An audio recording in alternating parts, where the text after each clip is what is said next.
From in the beginning to the musical apocalypse, this is The Bible Says What. I'm your host, Mike Wiseman. During my research into the origins of the Bible narratives and characters, especially the origins of the Christian deity himself, I read a lot of books. Do I remember everything I read? Absolutely not. But the great thing about building a library is that you now have these amazing scholarly works on hand to reference at any time. Many authors and historians have brought light to the darkness of my understanding. Because of them, I now have a better understanding of where the Israelites come from and what their beliefs were prior to their current monotheistic position. I can look back in time using the evidence and data collected by experts. What these scholars and archaeologists seem to agree on is that the Bible definitely did not get everything right. In fact, these sacred documents stretched the truth and manipulated the text to fit the stories in which they wish to convey. Stories of victory and conquest, stories that would seek to confirm the belief that their deity was the best and that he alone protected their people. And when we take a deeper look into the deity described in the Bible, we find that he was simply borrowed and fused with the deities described and worshipped by the ancestors of the Israelites themselves, the Canaanites. Let's start the show. Is there anything in the Bible that you yourself have an issue with?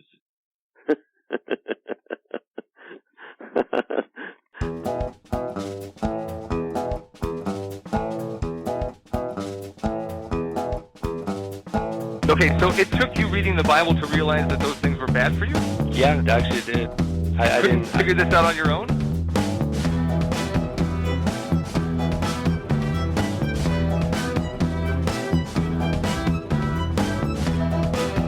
No, Ted Bundy could be redeemed. God doesn't kill children. What do you think the Passover was? Yahweh sets up a whole system in the Old Testament where you slaughter animals just so he's able to forgive you. Today's special guest is Rabbi, chaplain, podcaster, and Jewish scholar Michael Harvey. Welcome to the show, Michael. Thank you so much. Glad to have you on, man. Thanks for taking the time. Why don't you tell us a little bit about your podcast and what you do? Sure. So we have a podcast. I share a podcast with Reverend Bradley Pace, who is an Episcopalian priest. And the podcast is called A Priest and a Rabbi Walk into a Bar.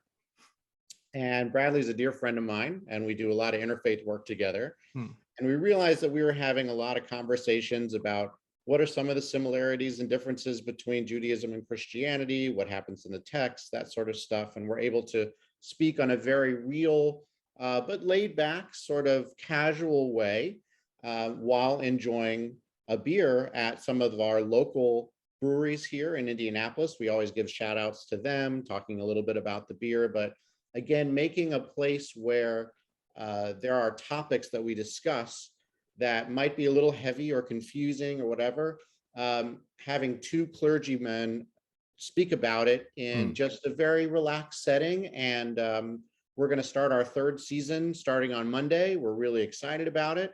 But yeah, that's the podcast. Fantastic. I love that conversation part of it. Seriously. Yeah. I mean, if we can all just have that conversation instead of just fighting back and forth and just 100%. throwing crap out there, for sure. So today we decided to talk a little bit about the documentary hypothesis, how the Bible itself became the Bible. Right. Now, you did a couple of short videos on Judaism and what it is, and you started off by referencing the J, the E, the P, and all that stuff. So why don't you tell us a little bit about it? Sure. So, for any listeners who are, associating in terms of certainly the Torah, the Pentateuch, the first 5 books, in the idea of it is, it dropped out of Sinai and is perfect and whatever, we're not going to be discussing that particularly theology today. I mean, it's fine if people believe that. That is not where we're going to be discussing today. So I always like to give that caveat so that we don't shock anyone, shock their systems. Basically, the documentary hypothesis, it's a little bit dated now, but it's still very much used when discussing the multiple authorship within the Torah, and how that then works towards the rest of the Tanakh, the rest of the Bible. But there's great scholars out there who are still using this. You mentioned earlier Richard Friedman, who wrote the Bible, and the Bible with sources revealed. In his book, The Bible with Sources Revealed, he actually color codes all 4 of the sources. Oh, wow. From the entire Bible. It's pretty cool. Some of it is questionable, obviously, because it's all suggestion and research, and certain things have changed over the years, but it's a very cool thing to have. But anyway, the documentary hypothesis basically believes that there were 4 schools of thought that either had influence on or helped create and redact the 5 books of Moses, the Torah. There is the J, the E, the P, and the D source. The J source is basically a stand-in for what is called the Tetragrammaton, the unpronounceable name of God. In the Hebrew, it's Yud, He, Vav, He. So if you are reading the Hebrew and that you come across that, how God is referred to in that way, we would call that a J source, most of the time, a J source resource. The reason why it's called J is because while no one really knows how to pronounce it, right? Right. If you mess with it a little bit and try to make it into English, you get things like Yahweh or Jehovah. All of that are just stand-ins, place cards, because we really don't know how it's pronounced. But the Y and the J get switched up, I think, in the German or something, and so it's the J, Right. Yahweh source. So if you're opening up the Torah and it's the Hebrew and you see God referred to as that Tetragrammaton, most of the time it's going to be what is referred to as the school of the J thought, meaning that this particular school of thought, who either wrote or inserted these stories, were part of a school that believed in God in this way. The E source is the same way, which stands for Elohim. Sometimes God is referred to as Elohim within the Torah, and that follows a different school of thought and different ideas. Really important to remember is that both of these schools of thought of that particular biblical God differently. They had different characteristics, different motivations, different emotions. How interested were they in the world? How much power did they have? All of that comes with it, the baggage of that. The third source, which is the P source, P stands for the priestly source. We see a great deal of influence over the writing of the Torah from what is called the priestly class, the priestly writers, meaning the Levites and the Kohanes. These, from the descendants of Aaron, these were the people who were in charge of ritualistic things, finding the laws of purity. So whenever you're reading something that seems to be about purity or a binary good and evil sort of universe, obviously a great deal of the book of Leviticus, right, is Levite, influence. That's going to be the priestly source. And don't think that it's just limited to those sort of things. The priestly redactor went back and changed a couple things, and you can really feel their influence coming in stories to sort of tie it together as well. And then finally, you have the D source, the Deuteronomic source. Of course, we think of Deuteronomy as the main aspect of that work. And that is a completely different school, a much later school of thought that really diverged from some of the other schools of thought. Scholars really like to say that the book of Deuteronomy was never really meant to sit next to the rest of those books, because if you read the book of Deuteronomy, it retells those stories through a different lens, right? It's a sum up through Moses's speeches, but it goes over creation and the flood and the Exodus and all these sort of things. They wanted you to read that and say, this is what I should take from those stories that were already part of that cultural repertoire. And again, you can see the Deuteronomic writer try to go back into the other stuff and tie some things in. Each one of these schools of thought had their very own ideas of how, ancient Judaism, Israelite religion should go, right? Is it polytheistic? Is it monolatrous? Is it monotheistic? Is it focused on purity? Is it focused on law? Is it focused on stories? And when you put all those together, that opens up the entire world of multiple authorship, Near Eastern legends, trying to shape and influence how the Jewish religion at that point, the biblical Jewish religion, was in their mind to try to set out. Fascinating. Love this topic. Yeah, awesome. So with the Israel and the L, the L, the E, sorry, the E, Elohim. Elohim. Elohim, that came from the Israel side, and the J, the Yahweh, Jehovah, whatever, came from the Judah side, correct? So one of the theories is that, yes, during the time of the split kingdoms, where that area of Judea was split between the northern kingdom of what was called Israel and the southern kingdom of Judah, is that most of those stories in most of scholarship can be attributed to one and the other. However, even Richard Friedman is starting to sort of look a little bit more into that in some of his later works, to see if maybe some of the other tribes, Benjamin and all those sort of things, that's where some influence came in. But I think the best way to look at and see, who do you think is behind this particular story, is to look who the hero is, right? I mean, if Jacob, who becomes Israel, is the hero, most likely it's from the north, but if you get things King like of the North. Right, exactly. Or during the Joseph story, pay attention, what are the brothers that disagree, say, no, we shouldn't throw him into the pit, right? That's the tribe at that area reaching back and trying to say, see, we're the good guys. That's who we are. I think it's such a cool way to think about things, because people think about the Bible, one, they think of it as a book. It's not, it's a library, but they think about it as chronology, right? That they wrote Genesis and then they wrote Exodus or whatever it is.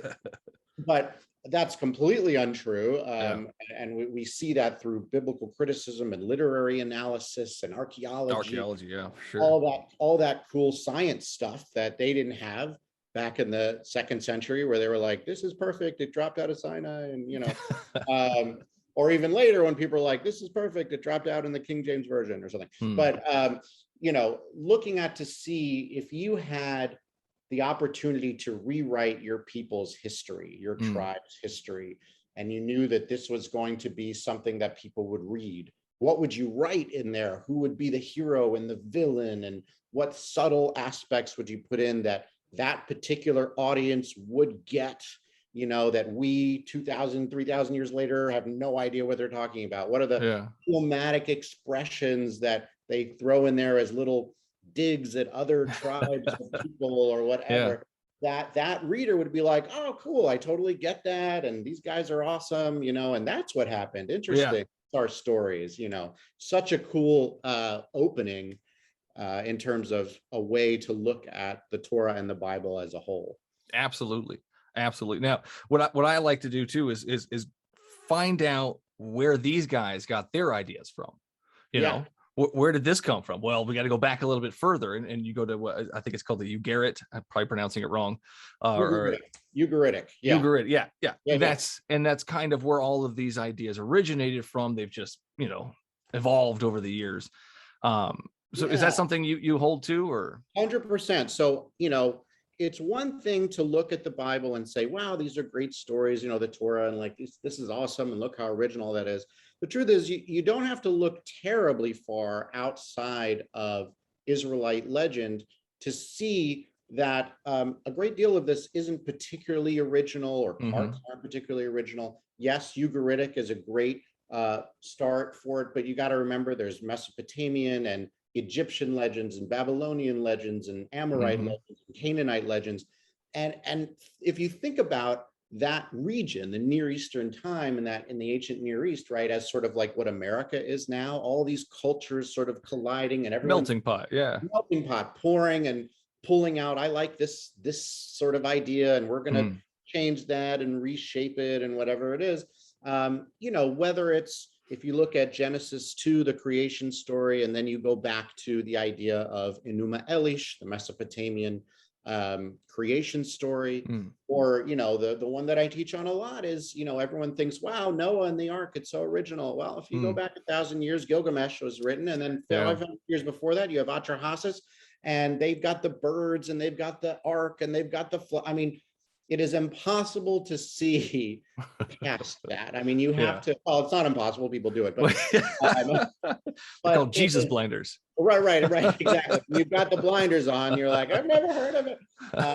But it is very, and those are the big ones, obviously, but you can start to see, like, if it's the name of someone, like, when I ever teach the book of Esther to someone, right, if people have never noticed that the names, right, Mordecai and Esther, well, that's Marduk and Ishtar, right? It's a Persian, Babylonian, hey, we love these names, or we're going to use them, and other sort of beliefs that people have. There were ideas of demons, and they were at the night, or don't go by a river, or all these other things that our biblical authors knew about and wanted to incorporate, but not attribute to those, because there's no copyright law in 2000 BCE.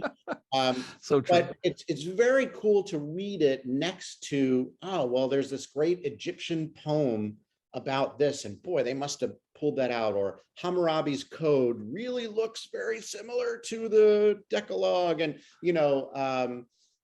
that's where you get into not the question of is it original or not, but where did this influence come from? How did and what's the reason why that biblical author decided to say, I'm going to pull that in and do that? A much more interesting question than, is it real? Did it happen? Who cares, right?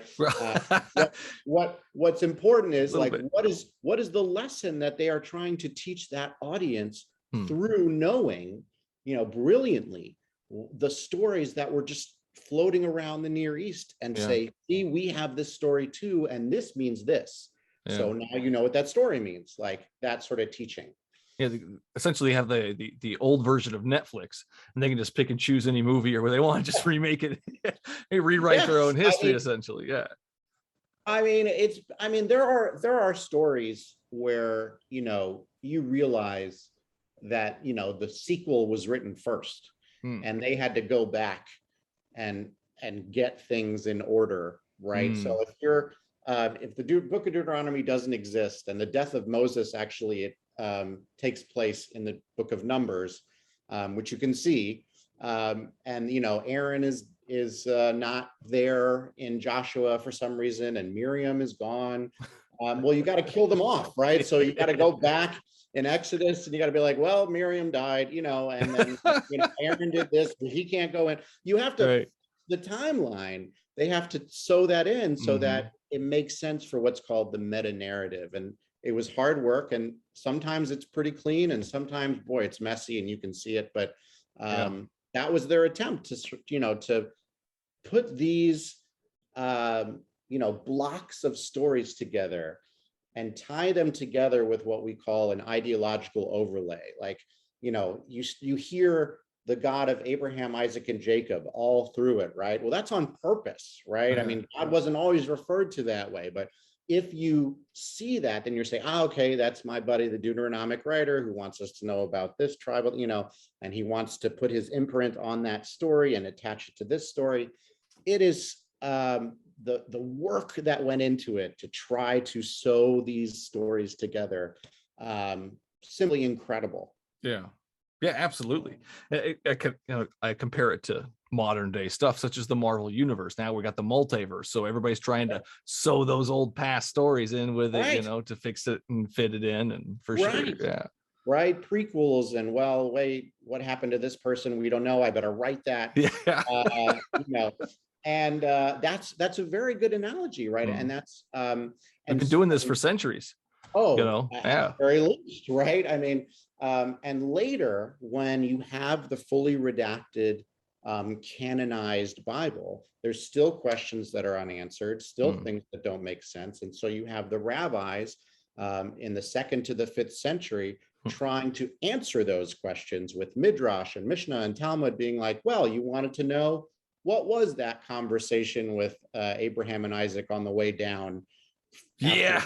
What did that look like? And, what happened here? And what does this mean? And, this can't possibly be polytheistic. It's monotheistic. Let me get you to think about it in that way.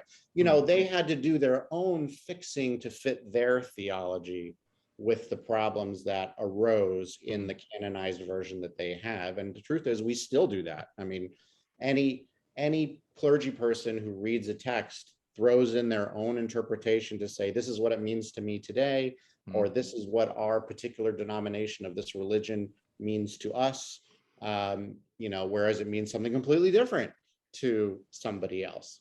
True. Well, that inevitably leads us to, what does it mean to you? I do get that question when I teach this stuff. I love the aha moments, and and people open up their minds and say, wow, I've never thought of that. And, the ideas of intertextuality and cultural repertoire and all these high register, big, words and phrases. But the truth is, the number one question that I get is, okay, you're a rabbi and, you're Jewish and, you pray and you worship and stuff like that. How do you do that, knowing now that the idea of the Torah being divine does not compute anymore with modern right. Rational, right? And the truth is, the idea that the Torah is divine is a very late invention. It was never meant to be that way. It was myths and allegories, but for some reason that idea won out. And so now we have people saying, no, it's perfect from start to finish and everything else. And if you don't get it, that's your problem, and, and it's a good question, right? It's a good question. And I think it really comes down to what I'm asked typically by some of my more Orthodox colleagues, like, where is the sacredness and the holiness if you take out the divine aspect of the Torah, right? If the Torah is not divine, and it's not perfect, it's not God-given, what then? How is it holy? And it takes a relatively modern progressive take to say that I truly believe, though, that there is one, saying that the Torah isn't divine has nothing to do with whether or not someone could or could not believe in some sort of divine entity, in God, whatever that would be, right? Just because God didn't, whisper it to Moses and penned it down doesn't mean, that doesn't mean anything. You can still believe in God and you can still worship God. I mean, that's no big deal.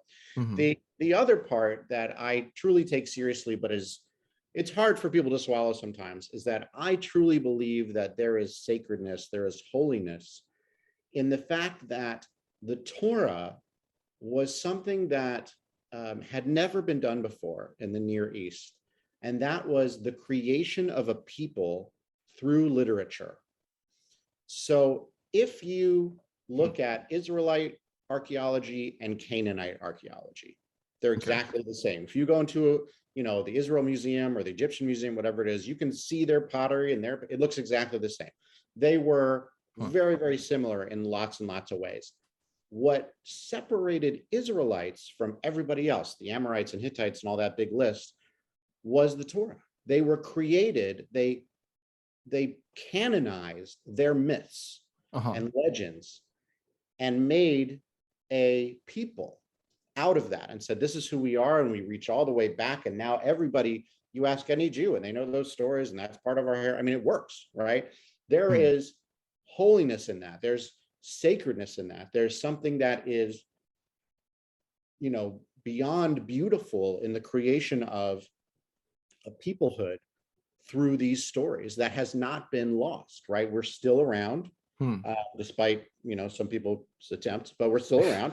And, and we're still talking about these stories, right? I mean, I read the ancient Greek legends about Zeus and stuff in high school, but I don't see any ancient Greeks around anymore, right? And well, you do have you do have Hindus, though.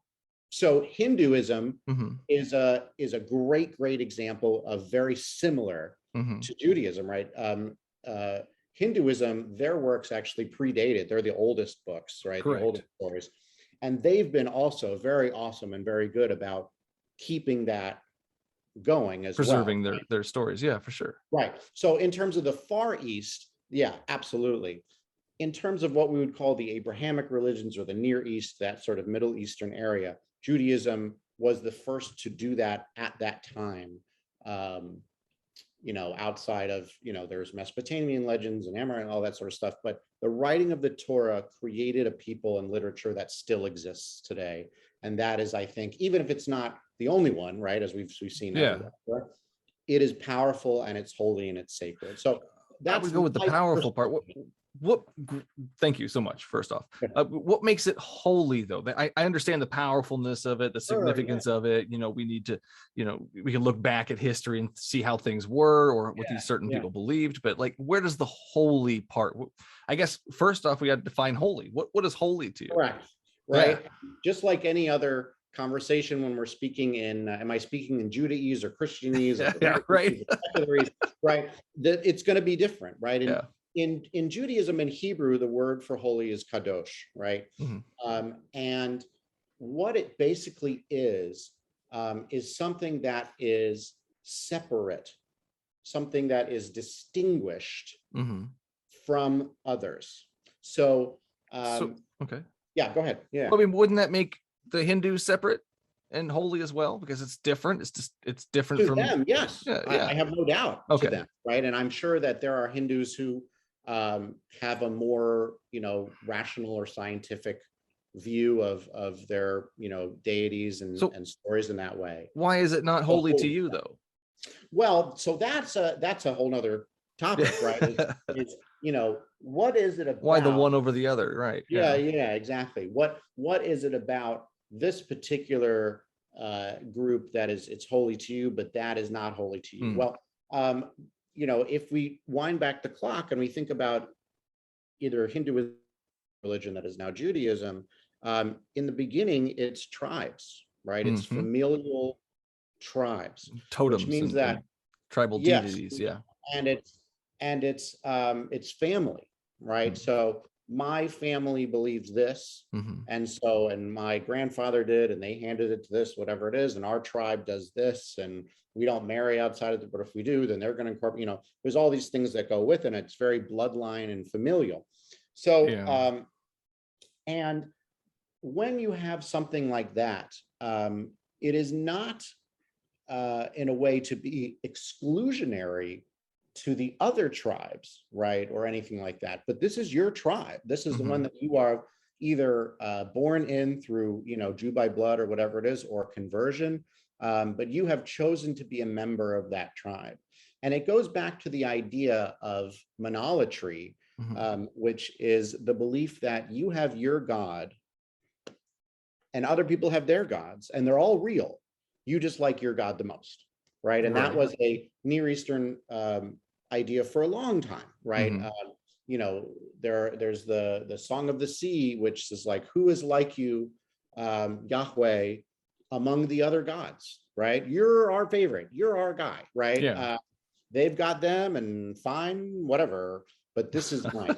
And that sort of goes into that tribal familiar and say, like, these are the customs and the rituals and the traditions and the familial attachment to my story that makes it holy. And those are yours, and those are holy to you. And that's awesome, right? We can talk about them and we can learn about them, but I'm not going to say your God isn't real. How do I know? Maybe that your God is real, and so is mine. Maybe they get along, maybe they don't. I don't know. But this is one that is part of my tribe, and so you enjoy, if you want to join my tribe, cool. But otherwise, stick to your tribe. It's cool. Your God's cool too.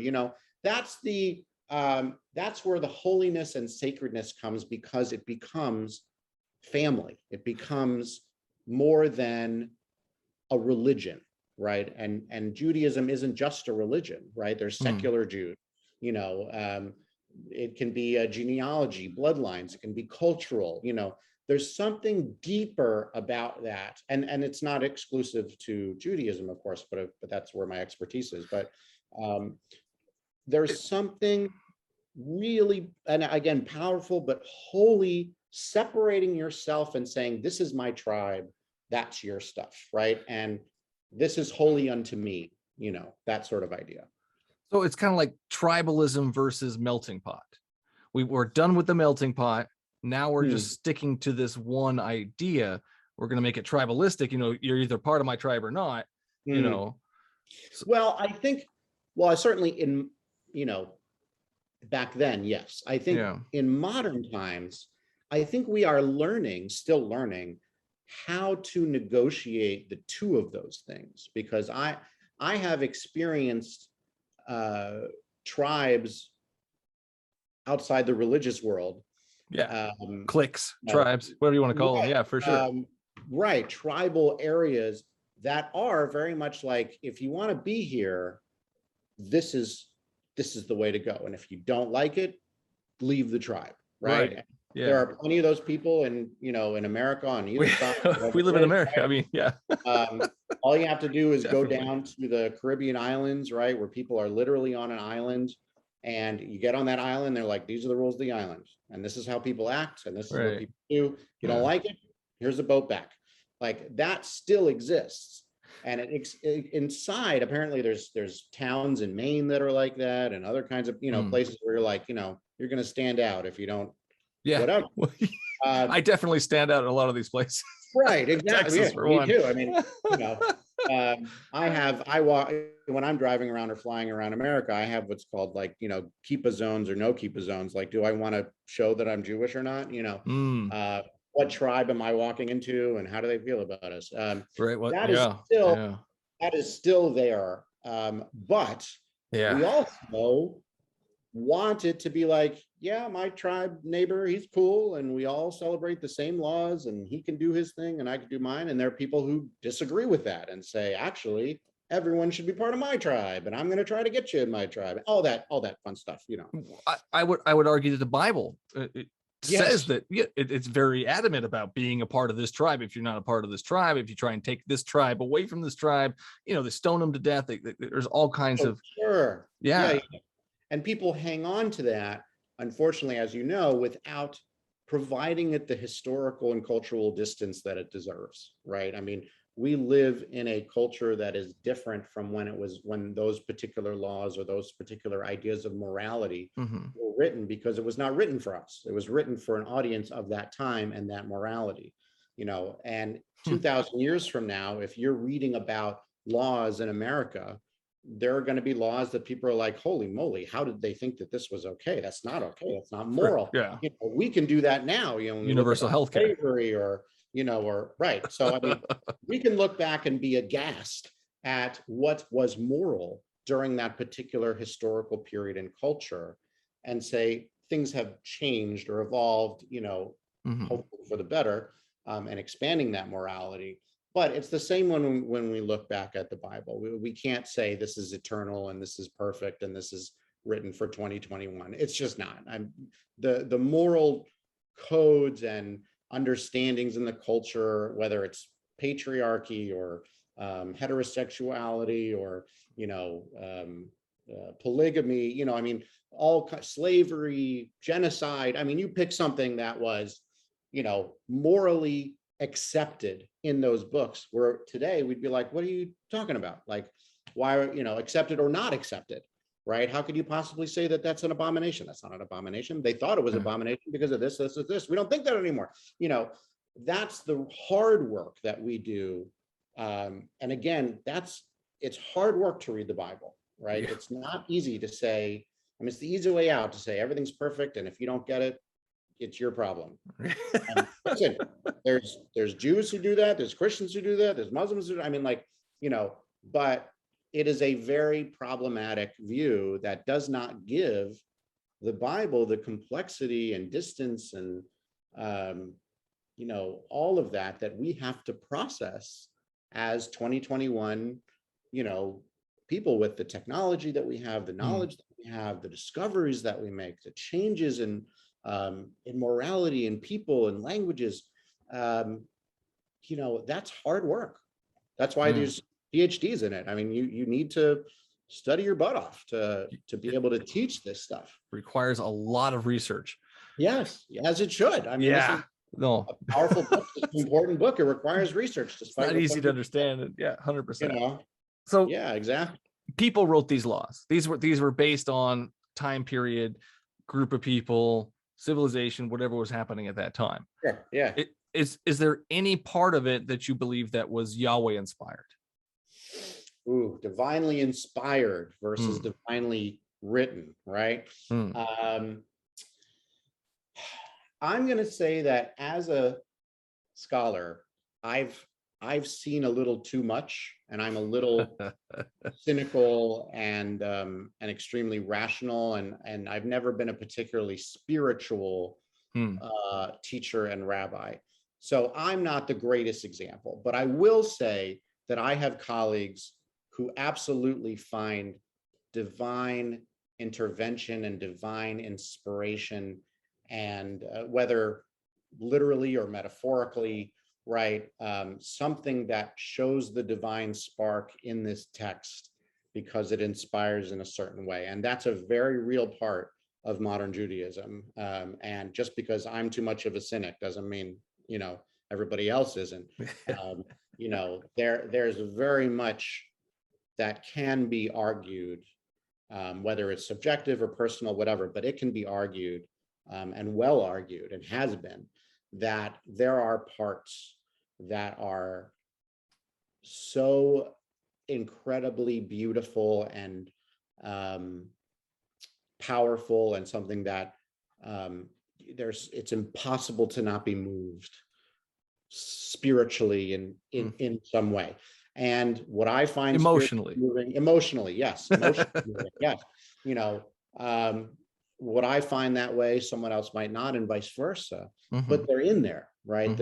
And more than that, the creation of those stories and those laws and the way that they're told and how they've evolved over the past 2,000 years, that in itself evokes emotion and spirituality and propels people to live in a way that is moral and good, and finds beauty in social justice and charity, and and finds the divine hand in helping and loving your neighbor.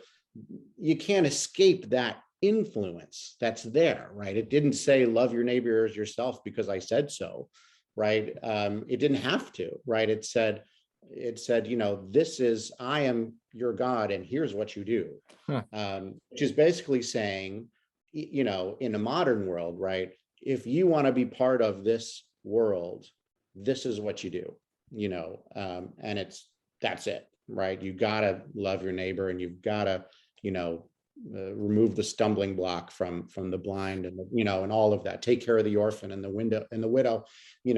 That's your charge. That's your job, as partners in co-creation with that divine source, if that is your belief system. I think there's better sources out there to get those morals from. I mean, honestly, a book that tells you to stone gay people, witches, and disobedient children. We can go back to the Marvel stuff. There's Marvel movies out there that get emotional. I mean, there's definitely a lot of spots in there. The human experience of it all, essentially, and you can get that from other sources. And none of the Marvel movies were stoning children to death. Well, not the good guys anyway. I haven't seen it. I haven't seen one. So that's inspirational to me. I mean, we can get these sources elsewhere. You know what I mean? So I'll say two things about that. I think that's great. The first is that I wrote when I was in seminary, a senior sermon about this. The fact that, it's required in Judaism that you read through the entire Torah throughout the year. You break it up into sections, and on Saturday morning, you read it. But there's some cringeworthy stuff in there that you have to read. 100%. This is to say nothing of outside the Torah. When you go into later books of the Bible and things like that, stuff gets very cringeworthy. To say nothing of our Christian friends in the New Testament, which is really cringeworthy, and it continues. So the question is then, what do we do with that, right? We can't just not read it and ignore it. We should focus on it and say, this is not good, and we know it's not good, and we're not going to do it. But it's hard work. So that's the first thing I'll say. And the second thing is that while I was working up in the Chautauqua Institution up in upstate New York, there was a speaker who said, you know, we might want to try to open up the canon again. And they suggested, like, one of their cool suggestions to open up the canon was like MLK's letter from Birmingham jail or something like that, like putting that, canonizing that, and saying, here's stuff that you can learn from, right? Here's some closer to us than, right? I mean, because as we get later and later, first century Judaism, or, you know, beginning of Christianity becomes farther and farther and farther away, right? 2,000 years before that, those creation stories get farther and farther and farther away. What are, as you said, you know, I don't know if Marvel will, but that'd be awesome. But what are the stories and moral moments in human history that deserve to be canonized and say, this is a universal, you know, meaning can be drawn from this. And in that, right, we are providing a holiness to it, a sacredness to it, right? It's up to us to do that. I thought that was a really cool idea of opening up the canon and saying, like, well, okay, what's going to go in it? What would we put in it to read every Sunday or Friday night or Saturday? Schindler's List. That's Schindler's List is a great addition there. Sad chapter, right? But certainly, right, those sort of events in human history, the 20th century, whether it's the World War, this idea, the Holocaust, or whatever. You know, I was speaking to someone the other night about how I visited Auschwitz and I visited Babi Yar in Ukraine, and this person had visited the killing fields in Cambodia, right? And when you go there, it is impossible to not learn, right? You're hit in the face with all of this, holy moly, right? Overwhelmingly emotional, probably as well. Right, very emotional. But not everybody can travel to Poland or Cambodia, Cambodia, right? So what are the stories that should be a part of our sacred literature, our sacred canon, to teach us what, and it could be, you know, here's what not to do, right? That's what we're talking about. But also, I got a book full of what not to do right here. Right, exactly, right, exactly, yes. Here's what not to do. Again, don't do it again. Now you did it again, don't do it again. Now stop. Stop doing it. But perhaps through all of that, maybe there are moments in human history where we can say, yes, this is who we were at that time, and it inspired us to do this, and it's important, and you got to read it, and you know, feel it, you know, whether it's a presidential speech, or it's a march, or if it's a you know, a short story or a poem or something that says, like, whoa, this is humanity.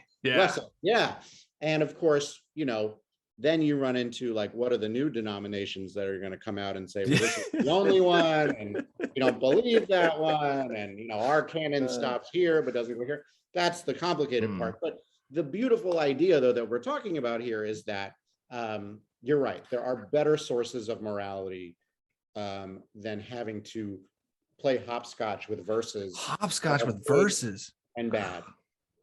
And say, I'm not going to talk about that because we're not going to talk about that. Well, don't not talk about it. It's there. And you said the book's holy. So what are you going to do about it? Like, you know, let's address it. Yeah, for sure. Right. Let's find out why. It, right. Maybe there's a source that isn't so bad, and I can't just read that verse over and over again. I mean, you know, you have to face the fact that morality and humanity changes, and you have to provide the historical distance that it deserves and say, look, that's not written for you. That was written for, you know, people who thought the world was flat, and that when, you know, God got mad, it rained, and you know, didn't know where the sun went. Right, exactly. They freaked out. They didn't know what death was. They, you know, bled all over the place. But you know, to say, like, give it that respect, give it that historical respect. This was a different audience. You're a different audience now. Yeah. You know, and those, you know, we encounter this these days we encounter fundamentalist religions on every kind that attempt to black out that historical distance and say, not only is that perfect, but I want it to be now. I want it to be like that now. And, whether they have to live separately in a different area or if they're lobbying to Congress, those are people who are not providing the historical and moral humanitarian distance and understanding the difference of cultural repertoire and audience. And what I tell them is, you're missing the point, right? If someone says to me, hey, Mike, did the Exodus happen? Did God split the sea? I say, if you're asking that question, you're missing the point. Imagine yourself as a biblical person sitting around the campfire and hearing that story. Holy crap. Wow, is God powerful? And wow, awesome. Like, no wonder we're praising this dude. That's the lesson. Not, did a sea really split and how high was it? And did they see the fish? And was it the wind? And who cares? Like, that's not why we story tell, right? These are stories told around the campfire. They're not history. They're not historical documents, for sure. Historical documents. Yeah. And if you say they're historical documents, you're missing the point. And there's a lot of manipulation in there as well. I mean, when you go to the walls of Jericho, there were no walls of Jericho according to archaeology. So I mean, there's a lot of problems with it, for sure. But when you start to say, okay, that's not a problem, that's a cool story. So what am I supposed to take from that? That's a cool story. So like a Marvel movie, right? Yeah.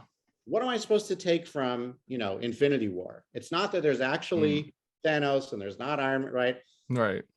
There's something else in there that I can say, wow, there's heroes and there's martyrs and there's exactly martyrdom, sacrifice yourself for the greater good. Yeah. Cool. I like it, right? Let's tell that story around the campfire and let's watch that movie together. I mean, that is, and that's why our kids grow up with putting Spider-Man on the wall, right? It's not that they think Spider-Man's real. It's that is an awesome idea. It's an awesome story. It inspires me to be better. Or it's an awesome idea. Having a Bruce Banner bobblehead, right? He gives me tacos all the time. It's just, I love this. It's one of my favorite parts of it. Right. Why do we like that sort of science fiction stuff, even though we know it's beyond it's fun possibility? Yes, it's fun. We love stories, for sure. It gets you pumped up, like, holy moly, when you see the good guys win, you're like, yeah, that's what imagine hearing about the 10 plagues in Egypt. That's Captain America kicking Thanos' butt. Right. Whoa, like, did he get him? Holy moly. But slaughtering kids in the process. So maybe not Captain America. The moral problem. But, their heroics were a little different than ours. Just a little. But same sort of inspiration that was, that has inspired so many to say, wow, this is a cool thing. And again, I think that once you get into, I don't know what the Jewish equivalent is, but I distinguish very much a difference between Christianity and churchianity, right? If you have organized dogma and stuff, you sort of lose the little gray in between and fun parts. Yeah. And we miss something. I think we're ruining it when we do that. That's why I don't get along with the ultra orthodox, and because I don't get it. I was like, why would you want to just not believe in science? That's weird to me. It's very weird. That's for sure. I don't get it. Like, it's not raining because you didn't do something. It's raining because, here's my meteorologist friend. Oh no, it's raining because we didn't sacrifice a virgin, or the God wasn't, the goat wasn't perfect enough. Yes. Say nothing of the fact that there are multiple theologies in the Torah, multiple ideas of God, and multiple things of what you should and shouldn't do that are completely contrasting one another.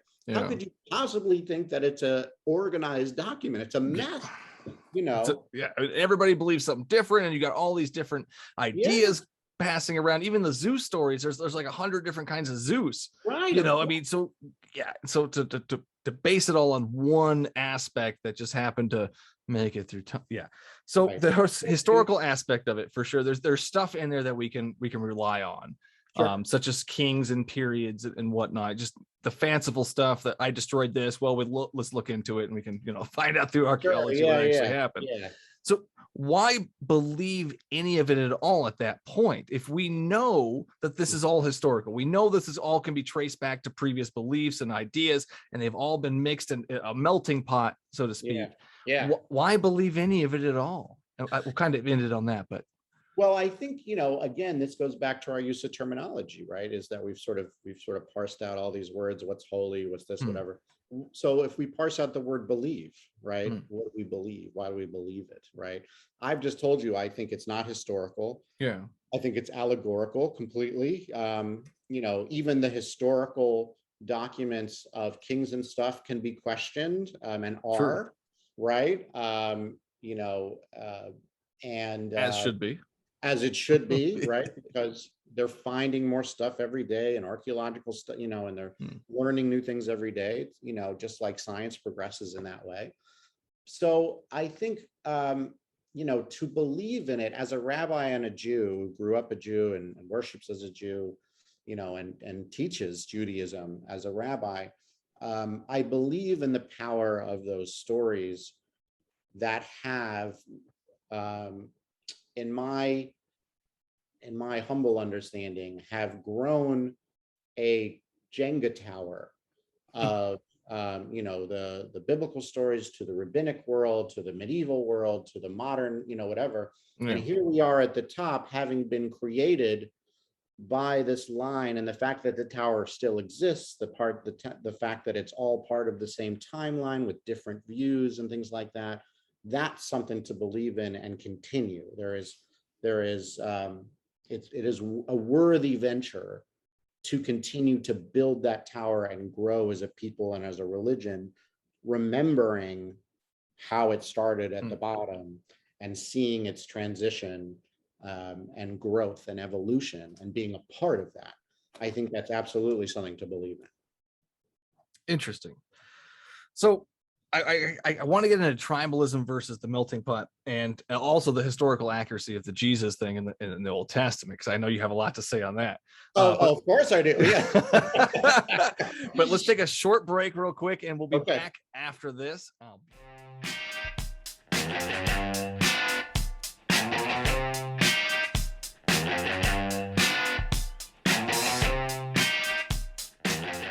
right, and we're back. That was fun. Thanks for that break. So let's talk a little bit about, before we get into the Jesus part, the tribalism versus melting pot. Which one do you think is better? So I was thinking about this during the break. And I think if we look at tribalism, there are good points and then bad points. If you are a good tribe, there is, first of all, nothing wrong with saying, if you want to be part of my tribe, this is what we believe and this is how we eat and whatever. Like, there's nothing wrong with that, right? I mean, when you join Judaism and you have to convert, it takes a year or two. You have to learn a new language. You have to understand a new way of the world. And when you join any denomination of Christianity, there's dogma that you have to say, you know, you can't join unless you believe these things. There's nothing wrong with that. I mean, that has gone on since the beginning of time. There's been one caveman who says, I like this, and the other caveman says, well, I don't, and that's your tribe. But when tribalism becomes problematic is when that tribe, one, views their beliefs as superseding the beliefs of other tribes. So I'll give you an example. In Judaism, at least outside the ultra-Orthodox, right, of course, because I don't like to describe any religion on the base of the most fanatic groups, Extreme, or, you know, extremist groups. For sure. In most of the common denominations of Judaism, you will not hear someone say, we're right, you're wrong, ever.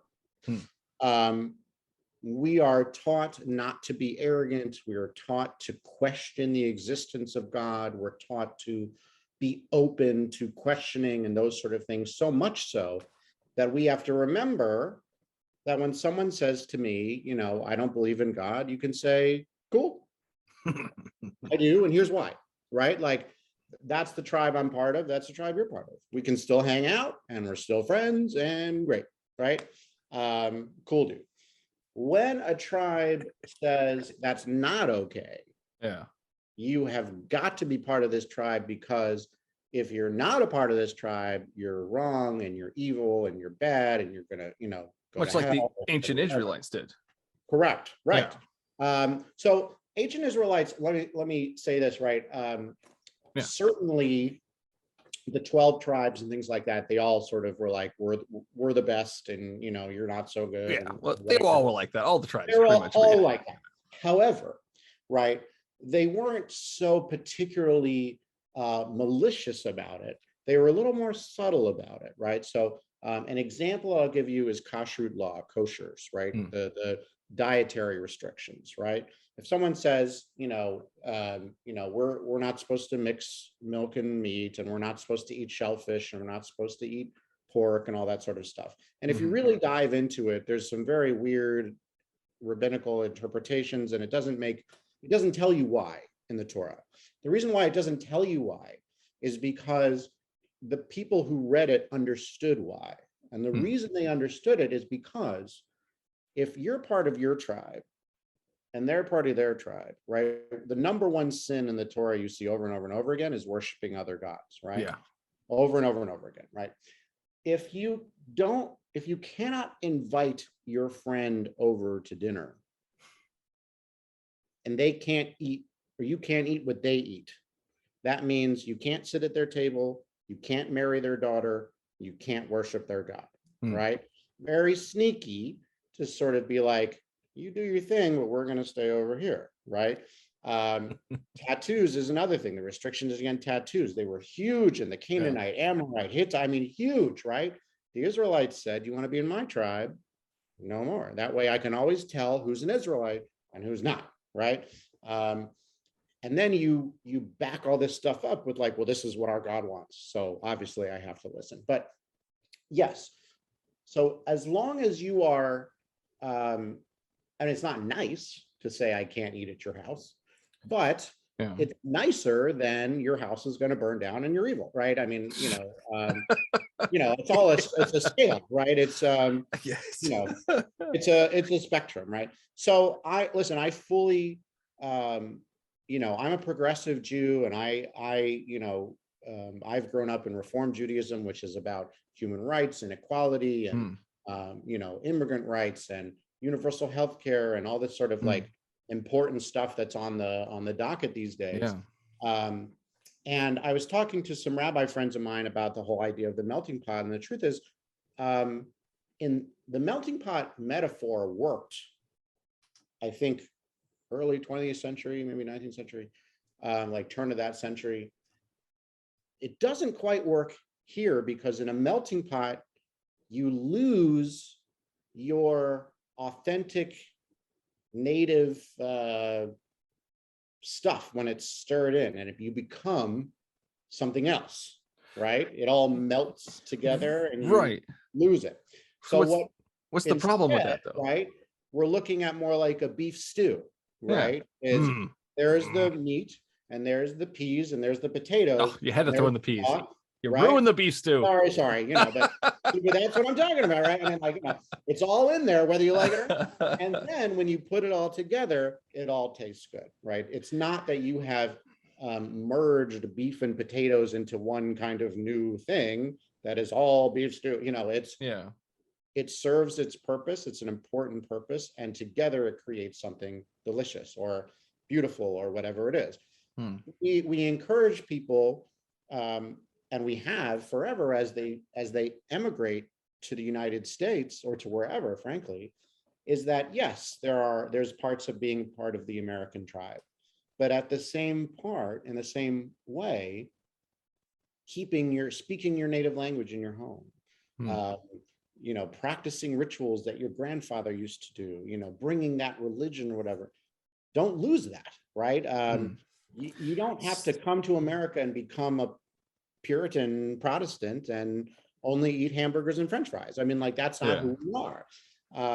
You bring with you that beautiful aspect that you then share with the people around you in this stew, and it benefits the country together to say, oh, look at that. That's an awesome thing, and it's beautiful, and it's part of our history now, and oh, I love that, and I can associate with it. I can relate to it. I love it. I want to learn that language, and I want to eat that kind of food, and I want to, oh, it's so good, But don't let it define you. Right. Correct. So let me give you an example.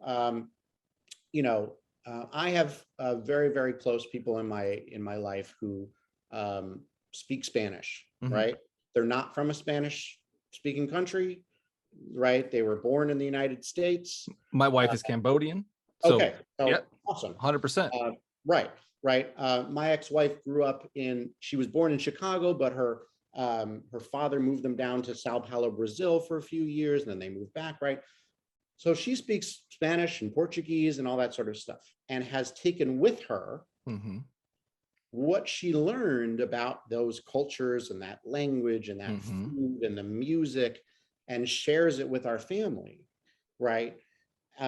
That's not her saying, I'm Brazilian now, or I'm Mexican now, It's her saying, here's a part that we have immersed ourselves in, and I want to share it with you. Part of her heritage. A heritage, yes, that and Judaism is full of these traditions, so much so that people forget where they originally came from. They just know it, like my grandfather did it, and his father did it, and so I'm going to do it, because there is meaning in repeating that, in that heritage and sharing it, because it adds something to your family. And when you add something to your family, you add something to the rest of the world around you. But you don't overstep. You don't say, everyone should do this because my grandfather did it.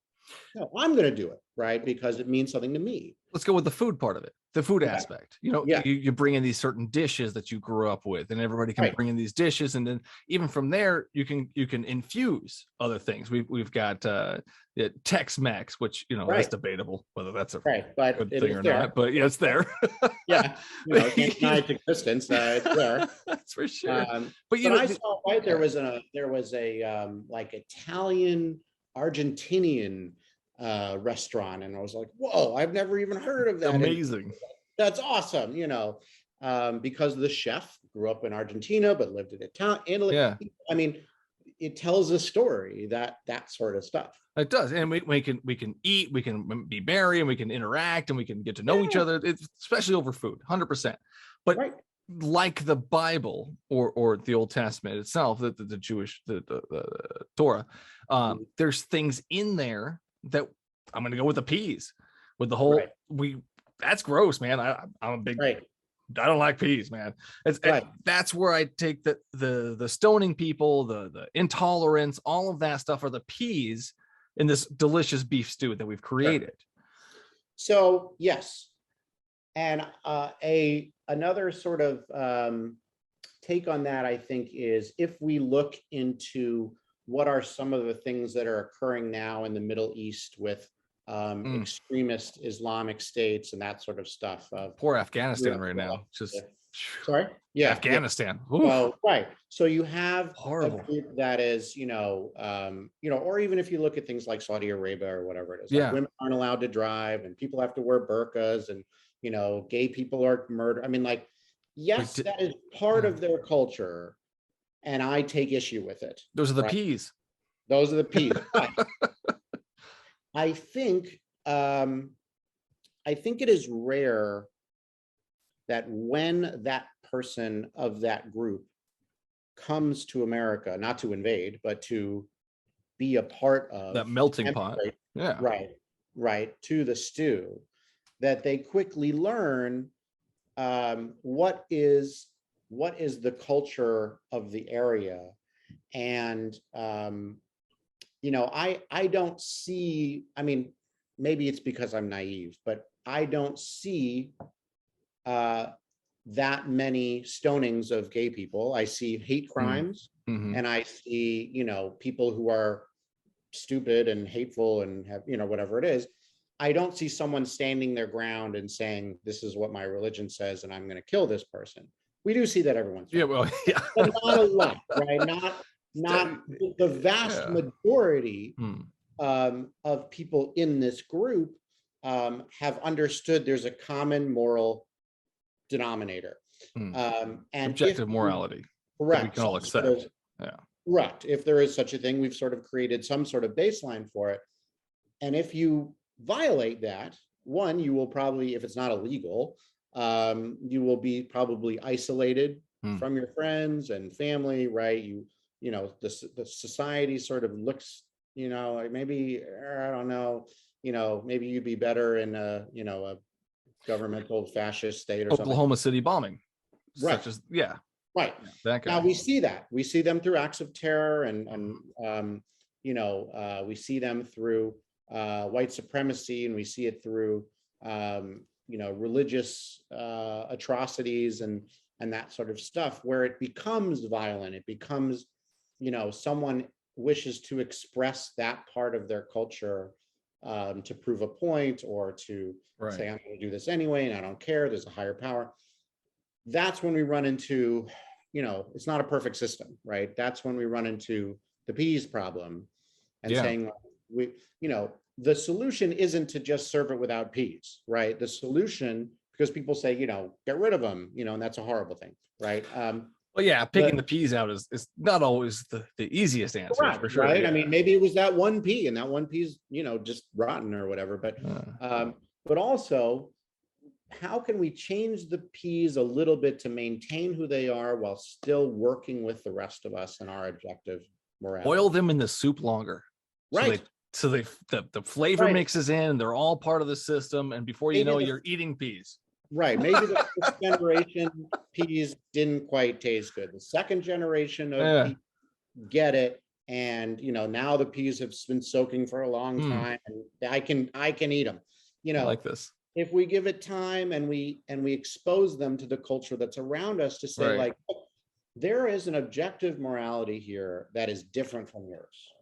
And like, I'm not going to go to war over your treatment of women. I don't like it, right? I don't like that you say women can't drive, and I disagree with it. But I don't live in your country. I'm not a part of your tribe. If you want to come to America, I have to tell you that the vast majority of people want women to drive. And so your choice is to stand out and say, no, I'm holding, whatever it is. Or maybe your children grow up and say, guess what? I'm going to let my wife drive, because I'm an American now. And it's riding that fine line of cultural appropriation and exclusivity and, all the, the sort of, squiggly stuff that makes us a little more uncomfortable when it's not so cut and dry, and that happens. I mean, all of this that we're talking about, all of it, there's always exceptions, and there's always, the what ifs that could derail this to a completely different view. And room for improvement. We can always be improving. Absolutely. 100%. 100%. Yes. Always do better. Yes. So I kind of want to touch on the thank you very much for that, by the way. Yeah. Thank you. It's great. The Jesus part. Now we can both agree that a lot of Christians use the Old Testament to refer to Jesus. Yes. I've been doing a little bit of research on this lately, especially the virgin birth part. The original word. Sorry, let me go back two more pages. The original word Alma. Alma. Yes. Alma. Yeah. Which could reference young girl as well. Right. The Greek word was. Oh, now I'm gonna really try. I forget. But so let me start with and don't let me forget this Alma virgin thing, because that's something that we got to talk about. But let me back up a little bit and say a couple things. The Hebrew Bible and the Old Testament differ, obviously, because the Hebrew Bible is written in Hebrew. The Old Testament has been translated into Greek. They change the position of the prophets so that they lead to Jesus. So when people say, "Hey, we've got the same book," I'm like, "Not really. Not really. Your Right. book's fine, but it's different. Enjoy it." It's been manipulated. Or if I'm feeling particularly nasty that day, I say I don't really like fan fiction, but but So I don't do true. that. I don't do that a lot. But if we think about when the synoptic gospels are written, Mark, Matthew, Luke, and then when John is written and Acts and all these sort of things are written, and they're talking about, and they mention things that have what we would call a parallel or typology back to something that occurs in, and we'll say the Old Testament because they use the Old Testament, not the Hebrew Bible. Correct.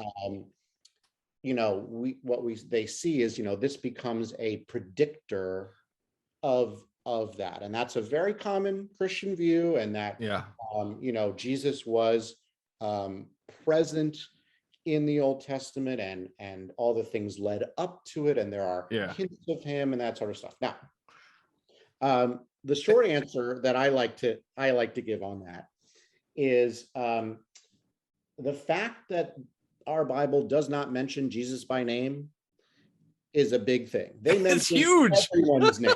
I mean, they are not stingy on names. Everyone's got a name, and their father and their. I mean, like not once. Not once.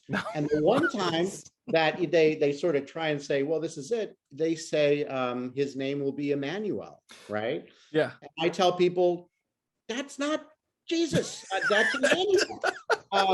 You can't just say that. Well, they mean Jesus. Yeah. No, they don't. They meant Emmanuel.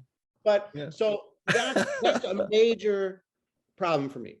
The other thing that I say, and listen, I get this question a lot, and sometimes it's asked nicely and sometimes it's not asked nicely. Like, I was speaking at a church and they said, how can you possibly not believe in Jesus when all the, that sort of stuff. But if you remember that in the first century, right, the synoptic gospels are written, 2 generations after Jesus dies. 80 something CE, 70 something CE, and then they go later and later. 40 years even. I mean, right. Yeah. It'd be like trying to write a autobiography of your grandfather, right? All you have are little bits and pieces, and you need filler, right? You need filler, exactly. Right? You need let's hear granddad did some awesome stuff, and let me open up. But in reality, you have to remember that in the first century, they had the canonized. Exactly. So they could connect the dots. All they had to do was draw that line. Right. I particularly don't find anything miraculous about looking at a source, writing a source, and saying, look, one predicted the other. That's not particularly miraculous to me. A great teacher and friend of mine, Dr. Michael Cook of blessed memory, he wrote in his book that it's if you look at a shooting an arrow into a bullseye, right? What the gospel writers were doing was drawing the bullseye after they shot the arrow. Right. Now, if you look at the arrow and the bullseye, it looks like, wow, what a shot. But they shot it in the wall and they drew the bullseye afterwards. And that is not miraculous. That is just typology. That's just pulling it out, And listen, I get it. I understand, that if you are trying to build a new sort of religion and whatever it is, you have to do that. You have to base Jesus on Moses, and you have to, see the same sort of, and Jesus has to quote the prophets by heart, So all these things, it couldn't possibly be that 40 years later after Jesus died, they wrote, well, Jesus said something, let's open Jeremiah, and he said Jeremiah. Right? That's, amazing. So that for me is, and I think it's a good argument. I think it's a strong argument. I don't think it's particularly out there to do that. If you know that history, if you understand the timeline of all of that, I think it's very well argued and explained. Is it? Yeah. Considering kind of that going there's through like it, and 3 billion Christian, I mean, maybe not. a lot of you it, know, like you said, is just they've had these dots before, and now they're Right. just connecting them. I Right. haven't found anything in there that's really profound No. as far as And prophecy of Jesus. but that's the thing here. Remember that if you grow up in a Christian world Mhm. and you read Christian stuff, whatever it is, As I did. right, okay. So there are glasses that you put Mm. on, and you are Yeah. meant to look for, like, you know, the old saying, like, if you look for something, you're going to find it, whether it's Mhm. there or not, right? You know, I met someone in the airport and they said, hey, you know, we did this thing and we went into the Red Sea and we saw coral that looked like wagon wheels. That was Pharaoh's wheels. It must have been Oh. true. Like, or it could have been coral. That you're crazy. You know, if you're looking for something specific through that lens in your belief system, you're going to find it. If you already right? have that answer, when you're looking Correct. for, you're going to try and connect Whether that it's real or not, to the, you're going to find it. And you know, the Emmanuel one is a great example. A secular person would say, I don't get it. Is Jesus' name Emmanuel? And they'd say no. And I'd be like, help me here. But if you look from a Christian point of view and you remember what Emmanuel means, and this is the idea, you know, and you believe in typology, like, you're like, okay, what a beautiful, subtle, cool, you know. It works. Yeah. You know, inference. Wow, it's beautiful. And look how clear it is to me now. You know, that is a very real thing. And, you know, people take it very seriously. Very seriously. Very seriously. Now back to the Alma, the virgin birth thing, right? Yes. We're talking about Isaiah. This is basically just, right, it's Isaiah, right? It's yeah. Well, there's several places where the word is used, but specifically Isaiah 7:14, born of a young woman. Yeah. Right. Now, two things. One, they were sort of doomed from the start because translation is a mess, right? Hebrew is a very ambiguous language. And you know this as well. I mean, with your wife being Cambodian, right? I have no doubt that at a certain point, she has said to you, there's a word, it's not really an English equivalent. It kind of means this. It takes like a sentence to explain it. Yeah. You know, same thing in, you know, in Spanish and Portuguese, where my wife said this. Oh, yeah. What does that mean? And she's like, well, it kind of means this, but it also means this. You know, it's a very, you know, and so that's the problem with translation, right? Is that they took a look at this, the translator, whoever translated into Greek, and said, I need to pick a Greek word. And it could mean this, it could be that Greek word, kind of, or it could be that. Right. They chose this one. Because it fit the narrative they're trying to explain. Their view, right? And so, boom, all of a sudden it says virgin. Now, if you ask a Jew who reads the Hebrew Bible and knows the word and the complexities of the root, it doesn't necessarily mean virgin, right? But if you read the Greek, it says virgin, which means now the Latin says virgin, which means the English says virgin, which means it's virgin, you know. And we're like, wait, you messed it up. Like, let's go back. You know, go back. And that happens so much through the problem of translation. And I write about this a lot, that, you know, you cannot, and the way they get around it is they said it was a miraculous translation between the scholars or whatever, like, you know, right. Fine, whatever. But in real life, when you are translating something, language is ambiguous, and there are subtleties to it, and there's context to it. And in Hebrew, depending on the context, a word can mean something completely different than it does in another context. Or back in this biblical Hebrew, it meant this, but later biblical Hebrew, it meant this. Or maybe it was a scribal error and that vowel was incorrect, so it actually means this. I mean, you can't, and this is what I always say, is that if anyone says the Bible is clear on anything, they have never read it. Right. Yeah. You know, no. The Bible isn't clear on anything. Your translator is, and your pastor is. You know, they're clear with their agenda. I think they're clear on it. Yeah. You know, we Jews study the Bible in the Hebrew and we still mess it up. We still say, holy moly, this is this doesn't make any sense. And the Hebrew is weird here. And, we don't really understand what it means. We think this is what it means. There's all of that, interpretation that goes into it. Lost in translation. Lost in translation is great. To lay down the law and say, this is what the word was for sure. And that's what it means for sure. I mean, I talk about it this way, right? Is, we need, when we read Shakespeare in 8th grade or whatever, right? We read Romeo and Juliet and we read King Lear and all that sort of stuff.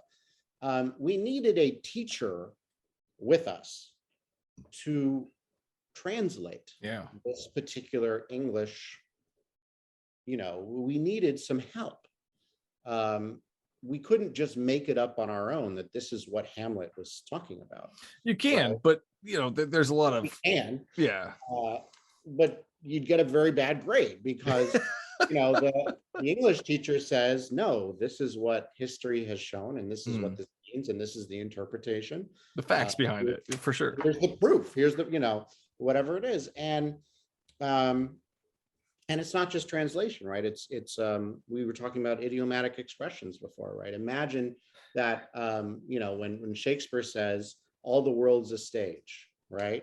And someone comes out and says that means the world is flat. It's made of wood. There's some curtains. We're all actors, and there's a curtain, and you're like, no. No, that is not what it means. And so there are biblical idiomatic expressions or language. In the Hebrew, there's wordplay, and there's cool. There's a section where the Israelites are being attacked by the snakes, and Moses takes out his snake scepter or whatever, and all of the words are all with S's in the Hebrew, with the S sound, because they want to get you hissing while you like awesome, right? But an English reader, you'd never see that. Parcel tongue, is that what that is? Right, exactly. But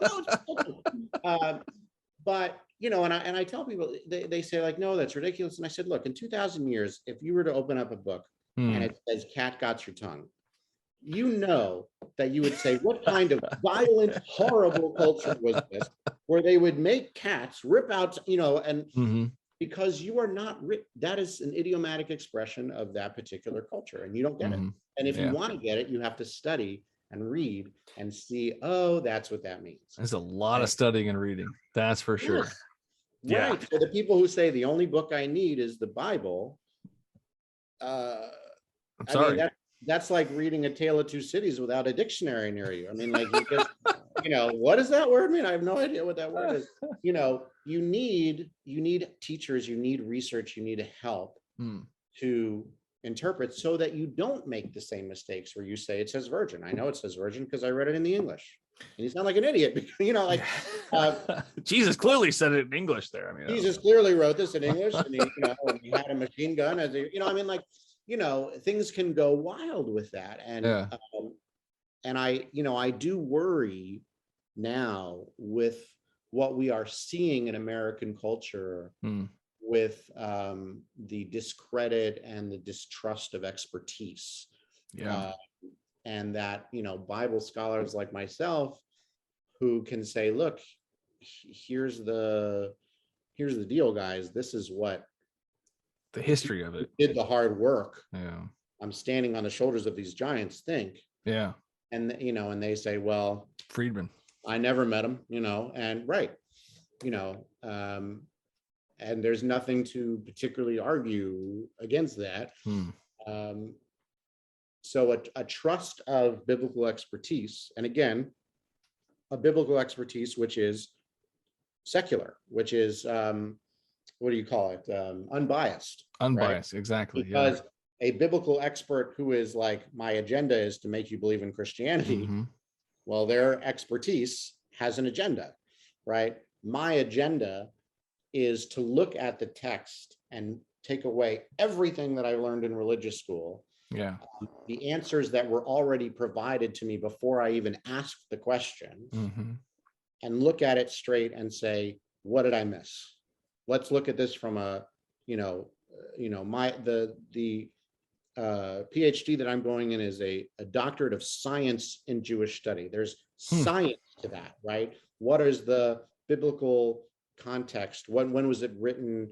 How do we know that word? Where else does it appear? Yeah. What's the authorship and the influence, the school of thought?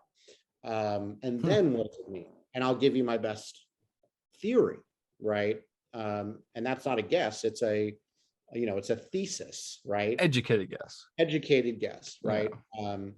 And that's what I try to get my students to make is I said, it's fine if people are like, should we keep kosher? Should we not work on Shabbat? Whatever. But I said, look, you have to make what I call the informed choice. As long as the choice that you're making comes from research and information, and you have that melting pot, informed yourself of it. Yeah. You can say, if someone says, why don't you eat pork? You don't just say, because God says so. You say, well, here's why, and blah, blah, blah, and this is why I've come to understand it from my point of view, and blah, blah, blah. That's an informed choice, right? Do you eat pork? Sorry, me? Do you? Yeah. Bacon is my son's favorite food. Okay. But again, I have studied kashrut law and studied Near Eastern understanding of dietary restrictions, and it's not because God said so. It's for things that I don't necessarily believe in, and views of good blood and dead blood, and demonology, and and again the separating between people. I want everybody to come eat at my house. So I can make a good argument as to why I choose to eat something where the Torah says you're not supposed to, because I have read and made an informed choice about it. And that to me is the beautiful part of it, because if you just say, because God said so, or I have faith, or, because this is what we're supposed to do, there's emptiness in that, and there's no fullness in that ritual, right? I mean, you're just not doing something because why? I mean, why would you restrict yourself of something if you didn't have a really I understand this and it means something to me, and okay, great. And there are Orthodox Jews who will explain it to me, and I'm like, cool. Ask for no bacon. That's fine. Same with vegetarians. Right, exactly. Right. They have a good reason, and I believe that reason as far as the whole global warming, that they're destroying our own planet. It's not beneficial. Yeah, I still have a hard time with it. I still eat bacon. It's part of my diet. I struggle with it though, for sure. I mean, I know the repercussions of it, and I still struggle. Yeah. But I mean, that's a human struggle of it. And you can see, I mean, going back to the idea of tribalism that we talked about, right? I mean, talk about how veganism has become very tribal. Yeah. Right. And people who look onto that tribe differently, or look out of that tribe differently, and vegetarianism, or what's the new one? The keto, and all this sort of it becomes very tribal. It becomes very this is who we are, and we believe this, and great. But it's based on facts, though. I mean, I mean, when you get down to it, I mean, it's based on facts. We should probably all be vegetarian. I mean, honestly, I mean, shifting a culture is very difficult, but if you look at the research, it's pretty clear. Yeah.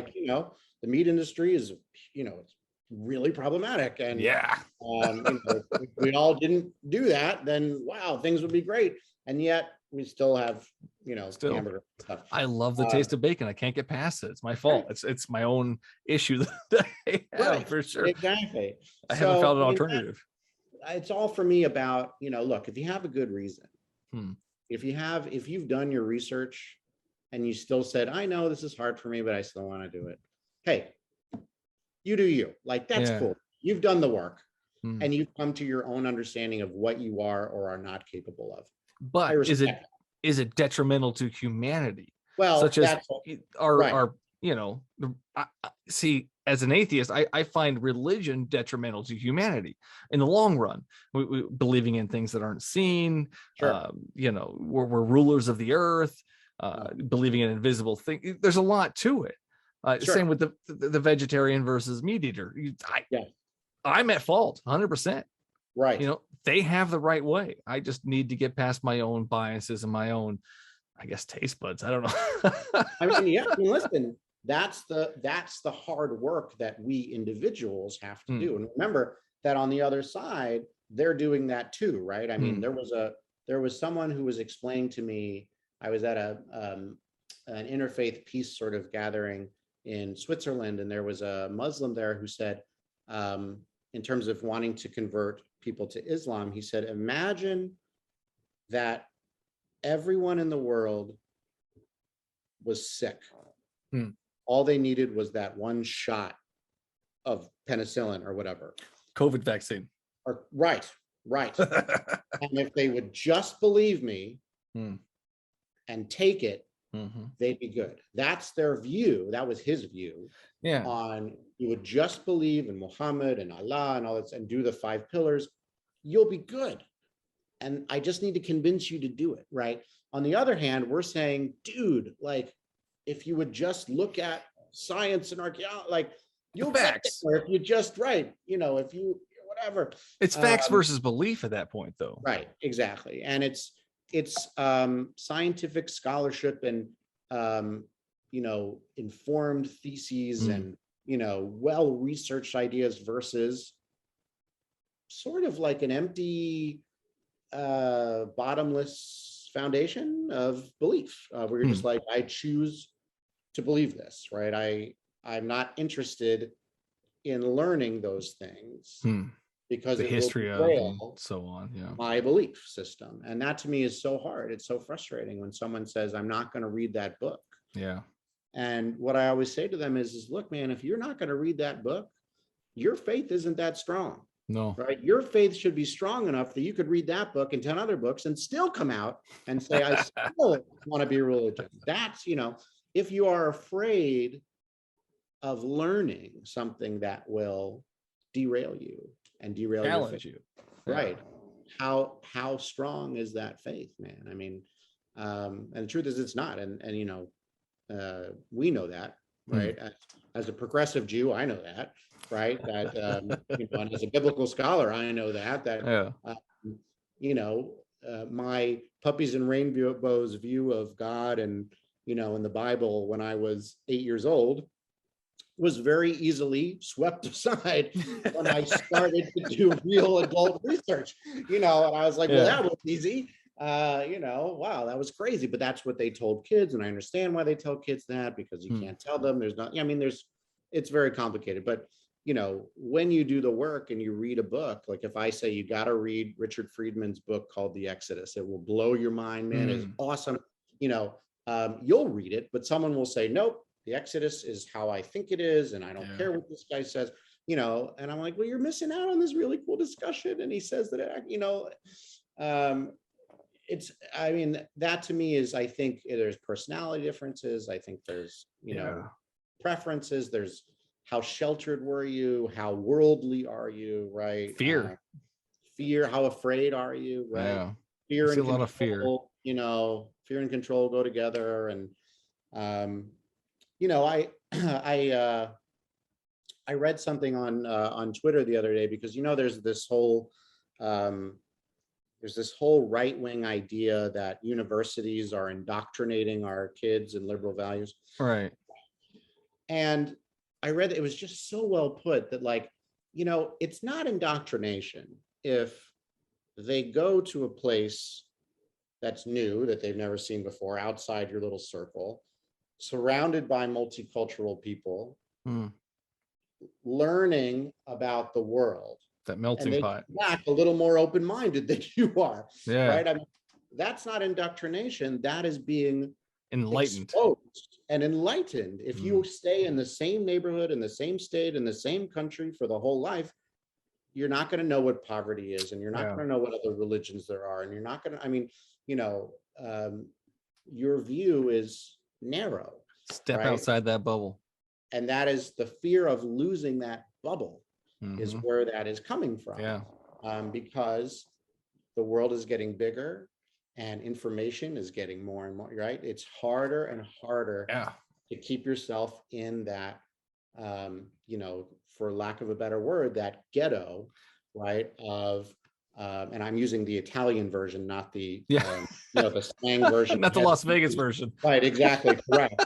I'm using the actually like where you choose to, you set yourself apart. And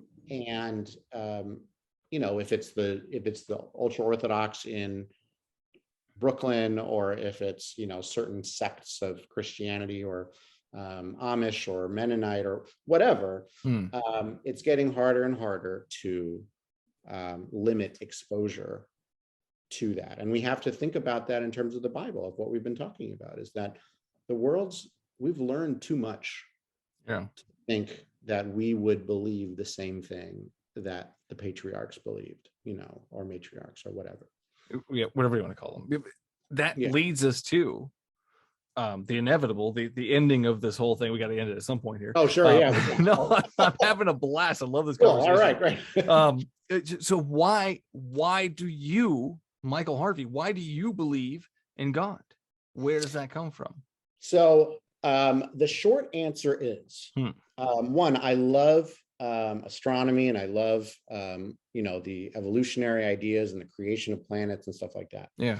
And I love to study it. And my son, who's 6, we read books and books and books about it. It's incredible stuff. So you understand the massiveness of it, right? How insignificant we are. Incomprehensible, minuscule. I mean, like, wow. And the idea of time and the old universe and the you can see, if you go far enough, you see things like they call it the pillars of creation, which is some sort of spectral, like, beautiful stuff that is just like whatever. However, at a certain point in all of those books and all of those videos, there comes to a point where they don't know. Yeah. Like I saw the one where they said, here's the observable universe, right? Yeah. And it's huge. It's it's crazy, but beyond massive. Yeah. Massive. But there is unobservable stuff. We don't know in what sort of plane does the universe exist outside the unseeable thing, right? We don't know when someone, so like an easy thing, right? Someone says the Big Bang Theory, right? Yeah. Great. Love the Big Bang Theory, right? But the how and the why and the what was before and the where are we, right? Those are questions that for me are good enough for me to say there is something above our consciousness, beyond our understanding, that is intelligent enough to have in some way lit this, we are somewhere. That is not just because of randomization. There's a lot of randomization in the universe, but at a certain point, it came from something. And honestly, I consider myself a bit of a deist, sort of like the clockmaker theory. Yeah. In that, some sort of, if you want to call them a divine or whatever, something that is. So why call it a God though?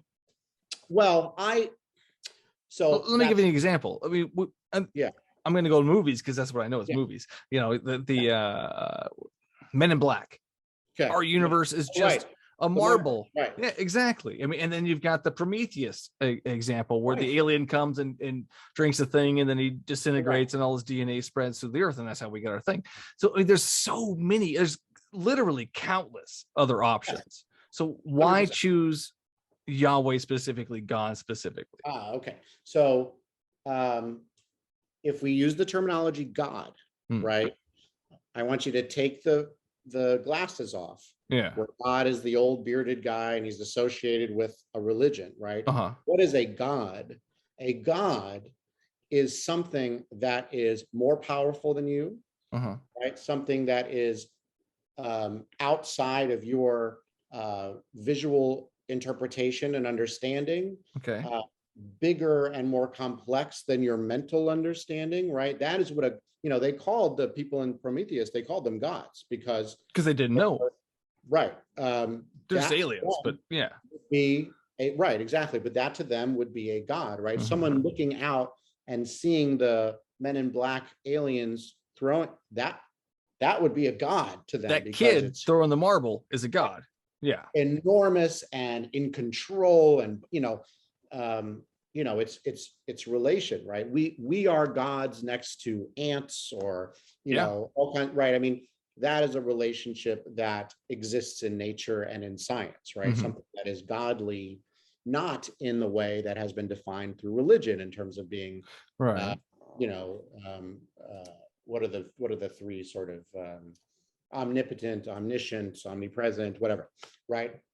So if we remove that, I'm with you that there's a God there. Now, your other question, why the Jewish God, right? Yeah. Right. How do you get from any God Right. to your God? Yeah. Right. I personally don't. But when I am leading services, or when I am, going through prayer, I particularly find meaning in those prayers in two ways. One, it is a part of our heritage that for thousands of years we have been praying for peace, and we have been thanking, we gave God this name, but whatever, but for creation, for morality, for humility, for whatever has been created for us to create food and drink and whatever it is, through the interpretation of 2,000 years of liturgy and whatever it is, it comes out in this beautiful poem. And if you want to take it literally, great. But in the more modern prayer books, there's alternative readings and understandings to say, if this doesn't work for you, well, think about it this way, that sort of thing, as you understand God. The second thing is when I tell people to pray silently, or I pray silently, right? And people say, hey, Mike, how could you do that? You're a deist, you have all this, whatever. Do you really think that God answers prayers? And what I say to them is, does it matter?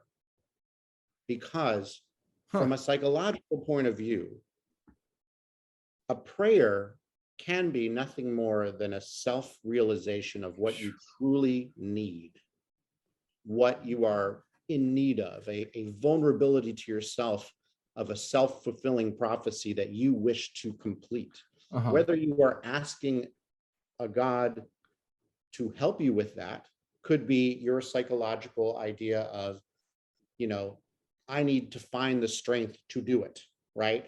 Which is why when I tell people to pray, don't pray for rain, don't pray for the lottery. That's silly.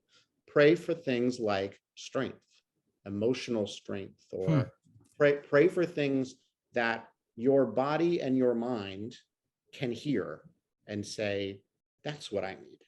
But couldn't you essentially watch a Marvel movie and get that same sort of inspiration, that same sort of gung-ho, I think feeling. Psychologists might disagree with you in terms of one is like, I'm inspired and I'm feeling heroic, or whatever it is. The other is taking a moment of silent vulnerability. Think about it in terms of like meditation, right? Allowing yourself that silent space to really get in your head and say, boy, what, throughout all the noise, like, what do I really need right now? What am I feeling right now? That I think meditation is a great example of that, is sometimes there are things that are under the surface that you have to allow yourself that space, that silence to hear it. And maybe you can hear it for the first time in your head. You realize that that's what's been bothering you, or that's what you really need coming forward in this week. I'm going to go back to movies because that's my thing. My Girl, the Macaulay Culkin, and then he dies, and the stinging, and the whatever. At the end credits of that movie, you're stopping and you're thinking about what just happened. You're thinking about how precious life is and how easily it can be taken away. Yes. I can get the same meaning from there without attributing a deity to it. I'm not disagreeing with you. What I would say is, you're My Girl, which inspired you to get thinking about those things. Someone else's My Girl is a prayer that they've been saying and their ancestors have been saying for 2,000 years, which inspires them to think about it, right? Couldn't they watch My Girl and get the same inspiration? Maybe, but you wanted to see My Girl. They wanted to pray. So, True. Their own. Right? Like, you could recommend My Girl, and they can recommend. Great movie. Bring a box of tissues. Right, exactly. If you say, I don't really like that genre movie, and I don't really like praying. I mean, but the idea from a psychological point of view is like, what is something that evokes thought and meaning and feeling? If it's prayer, great. If it's movies, if it's books, if it's meditation, if it's gardening, whatever, right? Just don't let it influence your decisions as far as the biblical part of it. Don't read too much into it. Don't. Right. Yeah. But everything comes with it, right? I mean, in the same way, you don't come out saying, oh, I feel so bad for that real kid who died of wasp stings. You know, it's a movie, right? But you know what's happened. I mean, at least somewhere along the line, some kids died of wasp stings. Correct. There's the word. You know, someone loved that kid, and that's the thoughts that you are meant to think. Yeah. There are those who read the biblical stories and say, okay, this didn't happen, but there was an interaction between brothers who didn't get along, and so and look what happens when they made that wrong choice, and what choice would I make? And that right. I mean, there's things that you can take from those allegories. That's why they're allegories, right? Yeah. They're what movies were, right? Or and I think movies have evolved from that to make it a little more moralistic. I mean, throughout the whole thing, we're not stoning kids, and then all of a sudden a kid dies of bee stings and we're sad. You know, that's the evolution of historical distance. I mean, you know, but I mean, but the idea is the same if you look at it. And again, we've talked about this, but you ruin it when you say this is what really happened and this is divine and it's perfect, right? One, My Girl was written by a human being for a reason. There are mistakes in the movie. You know, it's not perfect. And, you know, and 100 years from now, people are going to be like, why do they watch this? Right. As long as you got that, as long careful as acting. Oh gosh. You know, attribute that to the Bible, and you can say, okay, this didn't really happen, but I still like reading it, and I still like feeling the feeling that I read it. And I've read this verse 1,000 times, but every time I read it, I'm different, and it may prompt something and inspire something in me that didn't do it last year. So I'm going to read it again. I mean, that's why we read books over and again. That's why we watch movies over and over again. But it doesn't make them any more real. That's correct. So I agree with you. Yeah, I agree with you. But you know, there is enough people in the world who, you know, whether it's Comic-Con or whatever, who believe in the sacredness of the Marvel universe. True. Right. For me canon to say, of it all. Yeah. Right. For sure. I mean, all of the canon, right? To say that there are those who have the right to feel that there is sacredness from these allegories, and they provide them with certain inspiration, even if parts of it aren't perfect and it didn't actually happen. Yeah. There's beauty to it, there's power to it, there's sacredness to it. And we decide as, 2021 humans, am I going to open up the Bible today, or am I going to turn on Netflix today, or whatever? But your neighbor might be doing something different. And again, as long as they don't step on your toes and try to kill you, cool, do your thing. Do Bible study, and I'm going to eat my cheeseburger, my bacon cheeseburger. You do your thing, and that's cool. That's the balance that we're trying to, in terms of showing appreciation for the informed choices that each one of us makes. And I think religion has a bad rap, certainly organized religion, for losing that and making choices that are not informed and not moral, and getting clogged up with money and power and all the other human things that we can fall prey to. And I don't blame you for thinking that religion is detriment to humanity. I think there's a good argument for that. Yeah. I would say I think organized religion does, because there are religions out there. If you read Religion Explained by Boyer, he reminds us that there's religions where they worship the trees and their ancestors and the whatever, and that's not detrimental. And that's there are. It is detrimental because it brought us to where we are, and that's the Golden Bough. I love this book as well. One of my favorites. I'm still reading it like 3 times in a row here. Sure. But this is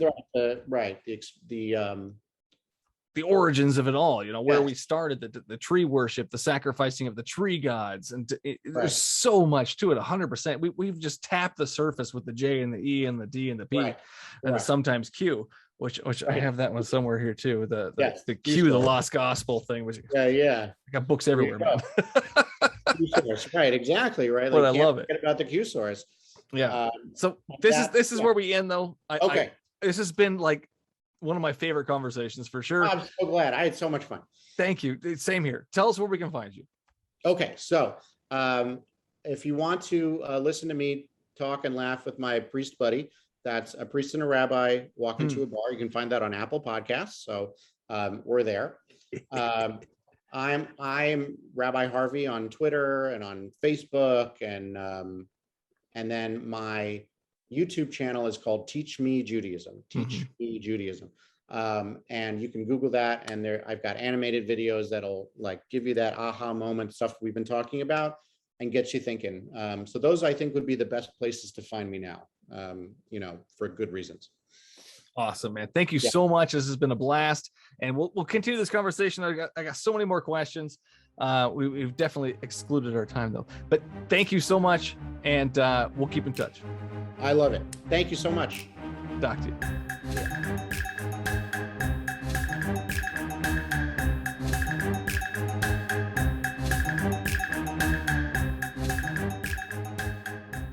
And that's all the show there is for you today. Thanks for listening. If you like what you heard and want to help keep the recording light on, simply go to patreon.com/BSW the podcast and sign up to be a supporter of the show. Your episodic tithes of $1 or more will give you access to the patron feed, unaired conversations, early access to each episode, and much more. For the latest events, BSW swag, and a peek behind the scenes, head on over to the show's ever-evolving webpage at thebiblesayswhat.com. The Bible Says What the book is out. Head on over to thebiblesayswhat.com and get yourself and your grandma a signed copy. Thanks to the cosmic powers of the internet, it is now possible to buy me a beer or coffee online. Simply go to buymeacoffee.com/BSW the podcast and click the appropriate buttons. If you can't support the show monetarily, please like, share, and or leave a review. As always, you can find me at the Bible Says What Facebook, Twitter, YouTube, or Instagram pages. You can also reach me at bswthepodcast@gmail.com. And no matter which platform you use to listen to your podcasts, don't forget to hit that subscribe button so you won't miss out on the next episode. Until then, would you kindly pick up your Bibles and read them?